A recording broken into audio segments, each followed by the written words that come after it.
Hello guys once again and welcome back to my channel.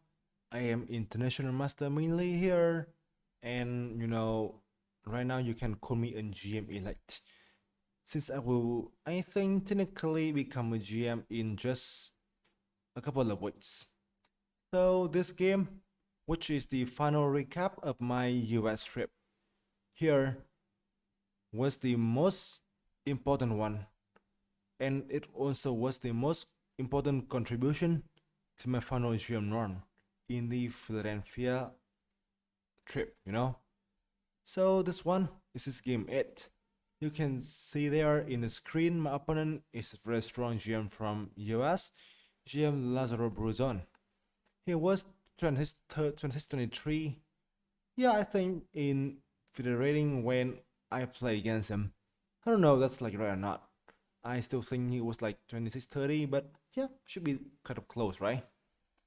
And I was 2527 at the time the game happened. So this is game 8 of the World Open, and before this game, we both had 5.5 out of 7, and obviously he was white and he wanted to beat me there.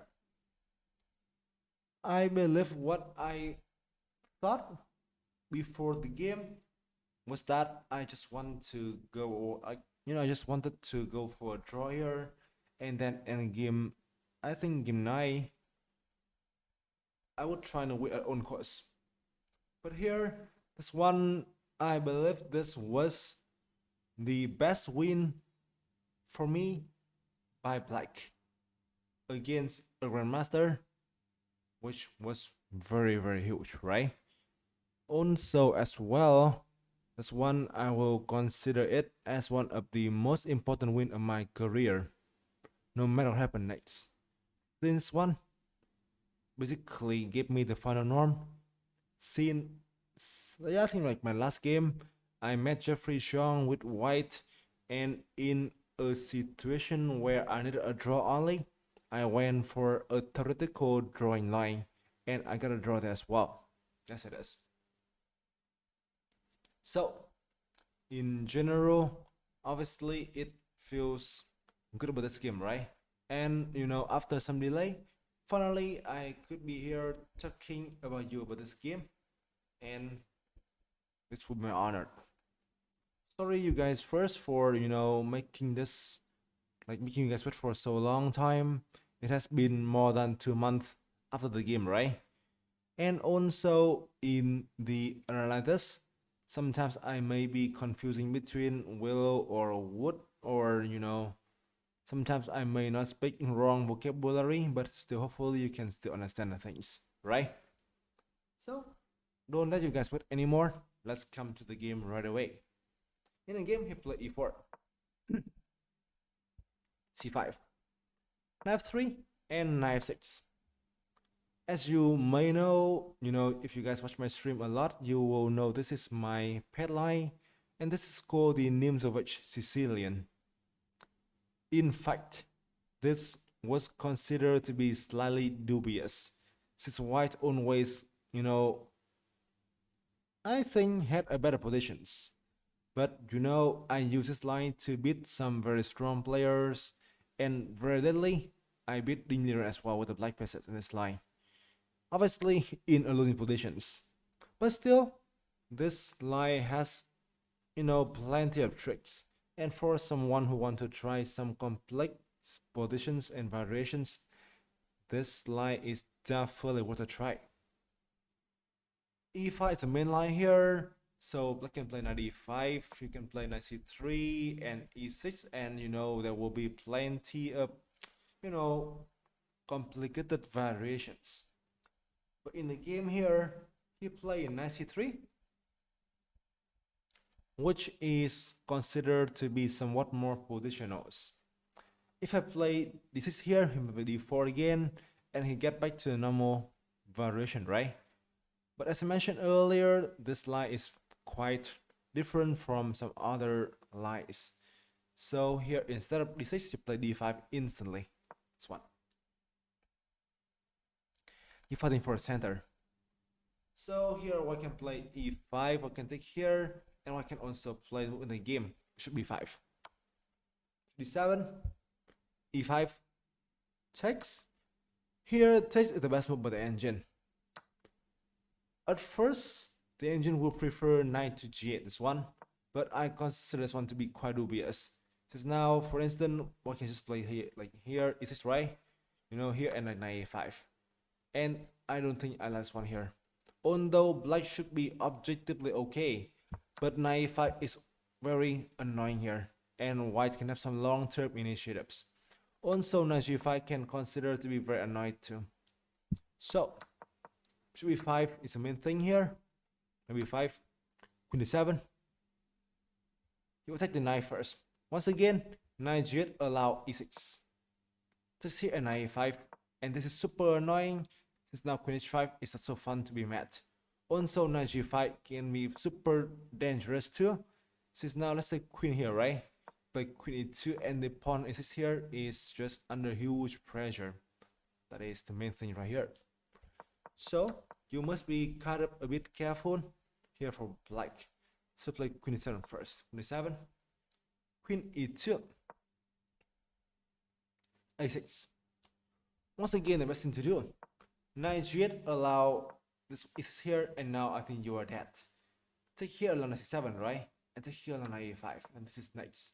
So it obviously is not going to be good for you. So this is the thing to do first. a6. Pick the knight away before you try and play knight g8. If like why I think if why play the here for instance knight this is right, you can play this here, here and queen c6, and I think black has no trouble here whatsoever. So knight c3 is the main line. c3. Knight g8. The retreat of the knight seems quite weird, right? But it is objectively okay since it's not only the only square available here. Knight g4 seems to be a bit, I think, weakening. But also you can try to reroute it like with like here and here later. So in fact, here in the game he played e6, which is the only serious attempt for a win. If you play castles here, I can play e6, and my center is very good. This resembles the French, but the bishop here is gone, right? And it is much better version for black. You can play like here, you can play here, here, and I think black should be happy about these positions. So e6 incoming. This here is not a good thing to do, you know, earlier, right? So queen e6, takes. And this is the thing to do here. I mean, it's not that bad or good, I don't know, but objectively okay. I did take a look at this slide before the game, and I have some ideas happening as well. So what I can just say is that I just know what to do in these variations, you know, which is the most important thing here. I can say that. Okay, so now let's get back here. See what happened in this line. Castles. I guess my opponent didn't know theory. Here he thought for a while and he played a line that is considered to be harmless. The main line here, I won't go into, you know, very depth since I don't want to review my prep, but it can be like knight g5 here, approach on the pawn, right? So d4, knight c4, d7, knight here, rook c8, and here later, white should be slightly better, not that much.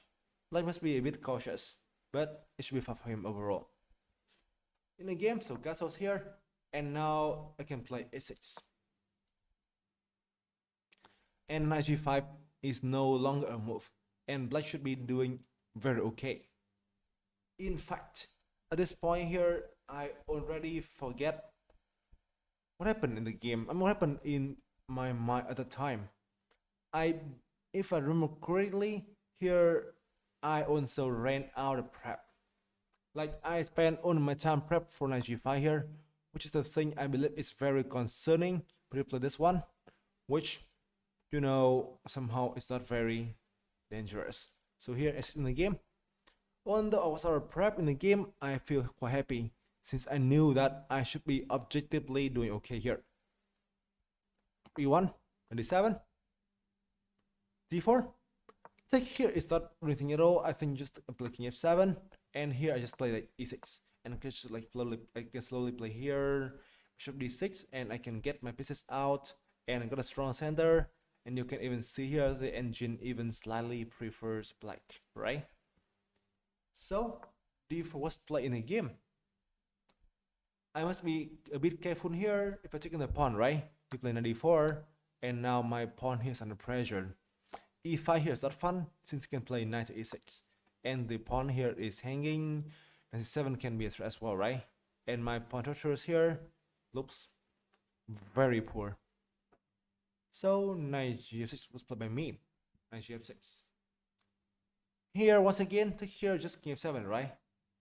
And I think you can see here I should be doing very decent here, especially for me. So before this game, you can see in the last recap, I must fight for I think 5 hours and 30 minutes in game 7. I was kind of exhausted. This was the game 17th, you know. I think I need to play in 10 days. And as a result, I was already very exhausted. So a draw here is what I actually was happy about. But he want to win, you know. He played EC5 here, which is the best move. Then C5.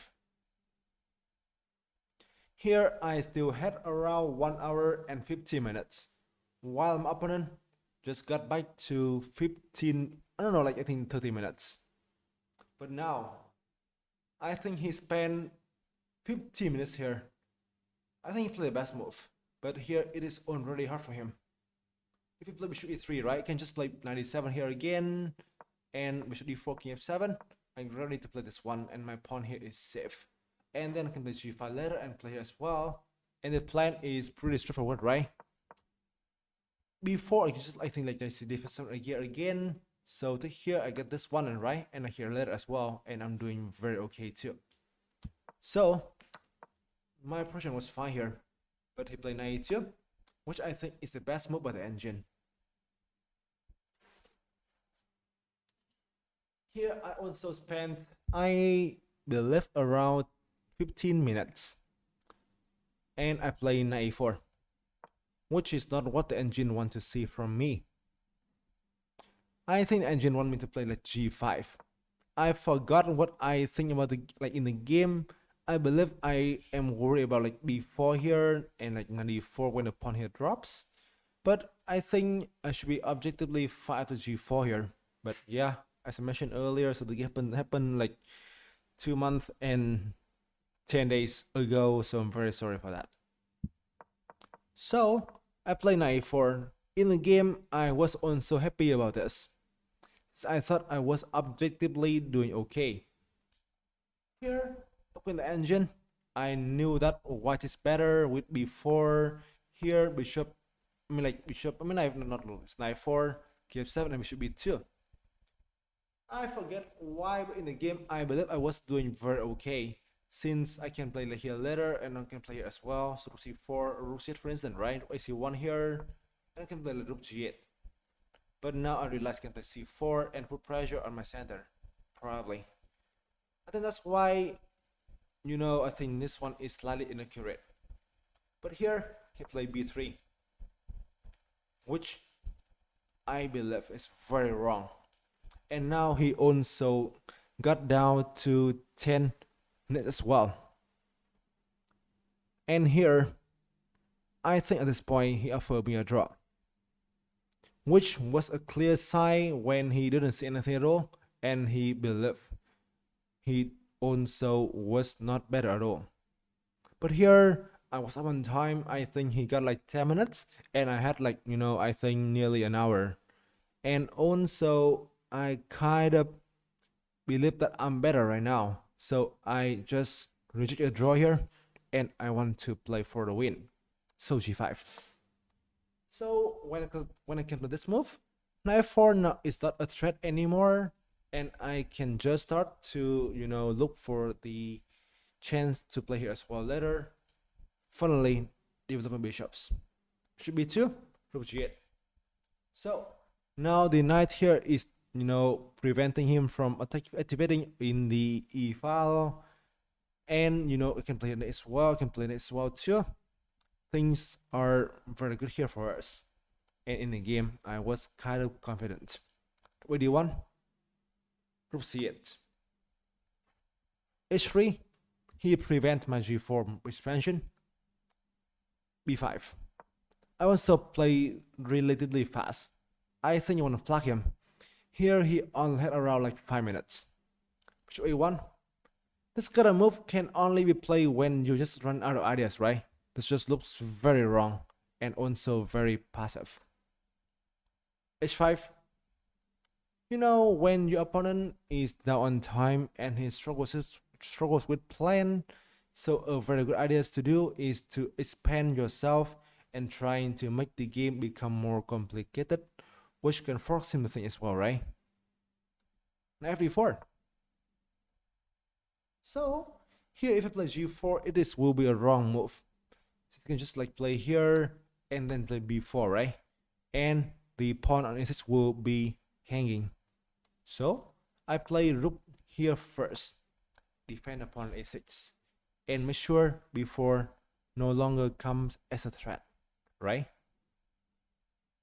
And now I can play here as well. Later I can play here. I can play even like E5 if needed, right? And I was very happy here about my positions, about my position. Whoops. I don't know why today I'm speaking a bit fast again. So hopefully you guys still can understand me. I will try to slow down a bit for sure right now. He played H4. The idea here is to deflect my pawn on G5. If I play here, for instance, right, he can play like F3 or he can play like F4, which puts some pressure on my pawn here. So that's why I play bishop to H6.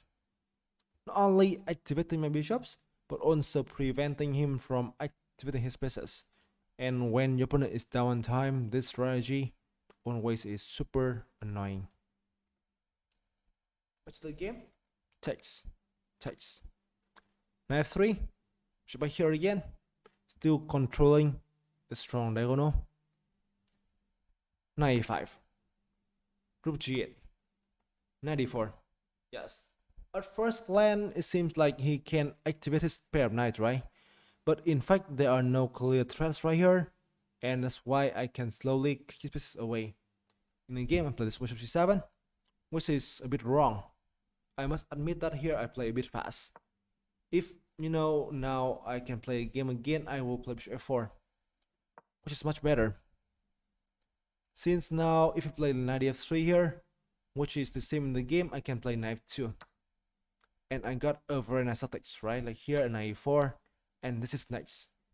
And I think he is close to losing. Not only I got a strong attack here, but now one piece is just getting through, right? In the game, I place one relatively fast, kicking his knight away, and I want to reroute to f6.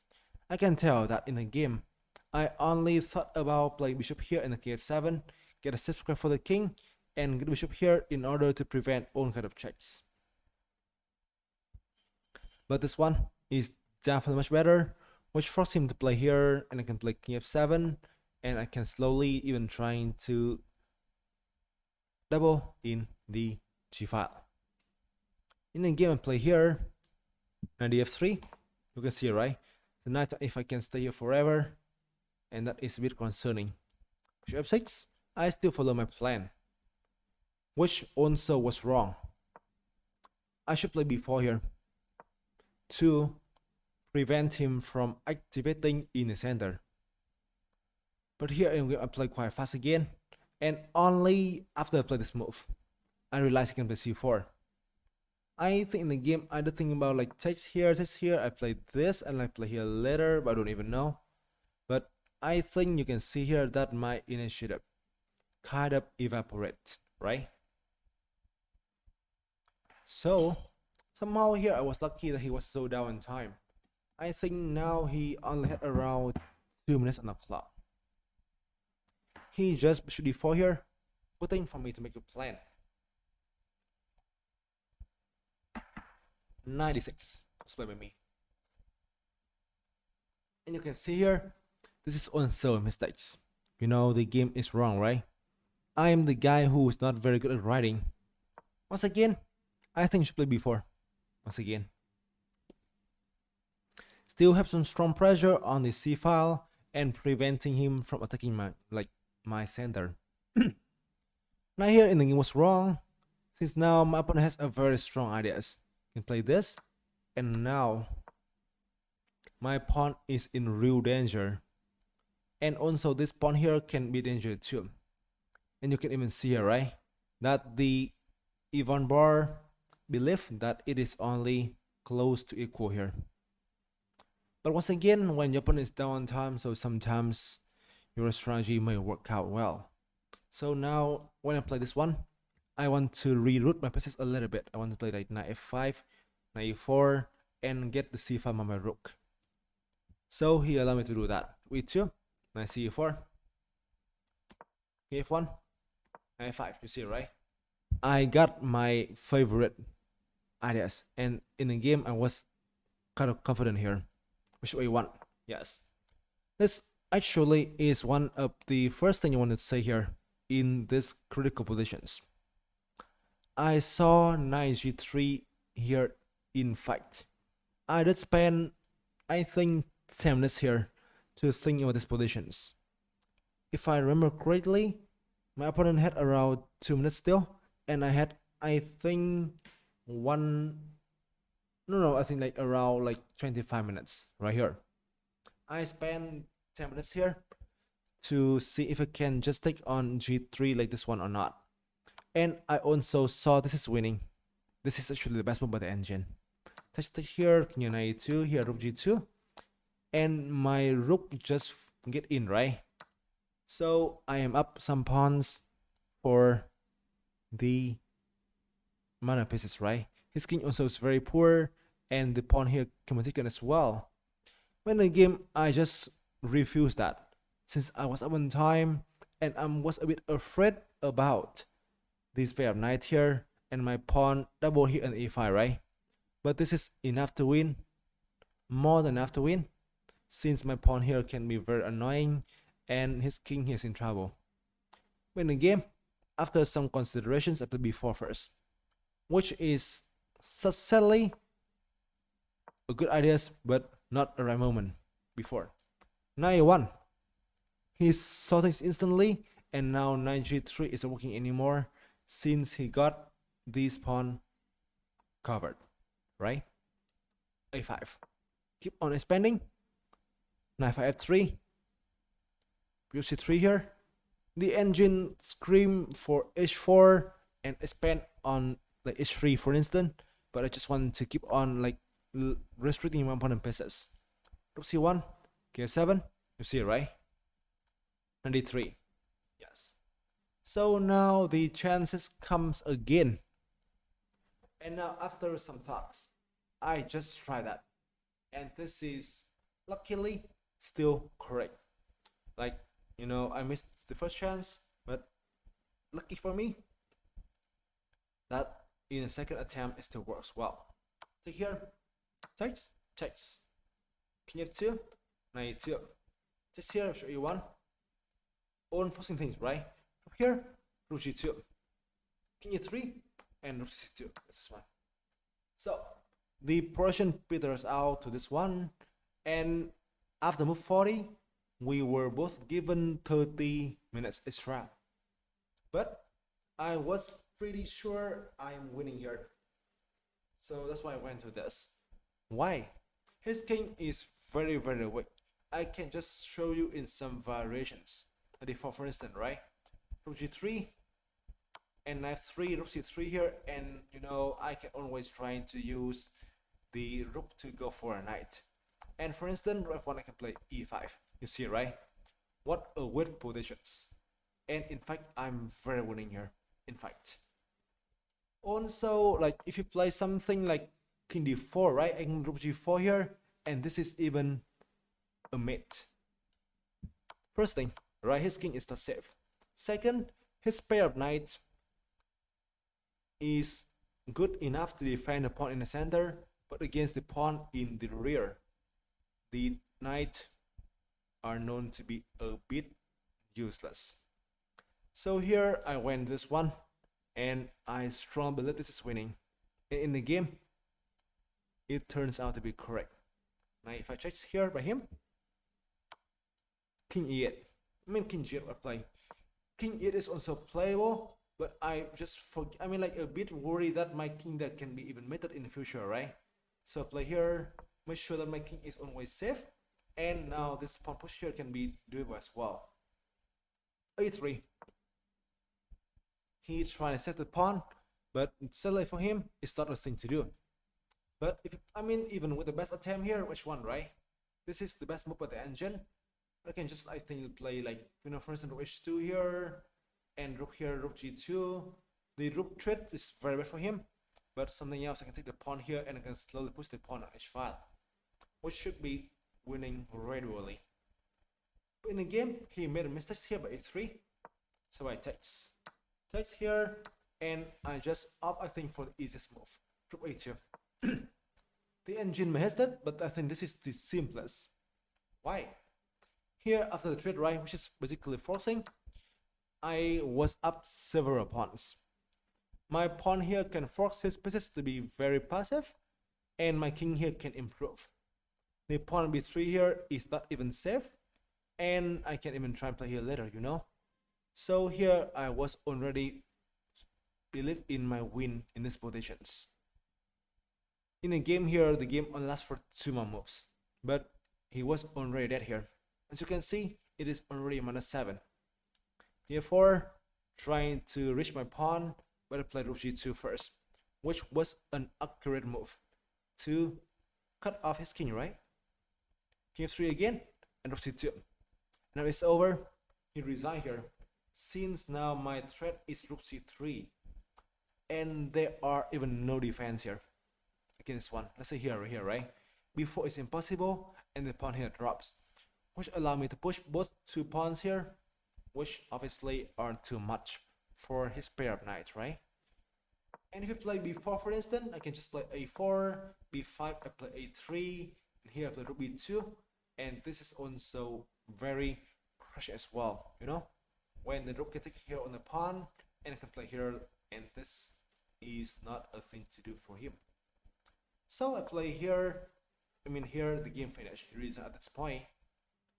So I went home in jubilation. This game was one of the most important win for my career, and a very nice win. I won't say that I played a flawless game. There are some wrong moments, right, where I could just play better, or where I can just trying to make some, like some move with b4 to prevent him from, attacking the center.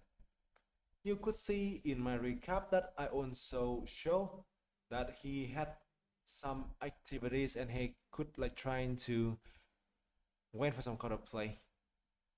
Yeah, to go for some kind of play. I'm so sorry for that. So you see, right? There's some moments when things can go wrong for me, but due to the time scrambles, he could not fight all these things. So a bit lucky.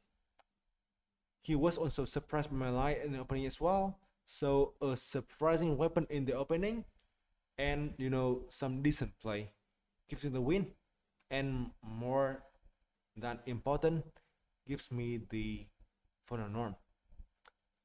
Hopefully you guys enjoy the videos. Hopefully you guys enjoy the commentary, the recap, and you guys can come back to my Twitch channel later, I think in the beginning of October, to celebrate the GM title with me. Thank you for staying here. Thank you for hearing to this point. Hopefully you enjoyed the recap. See you later, and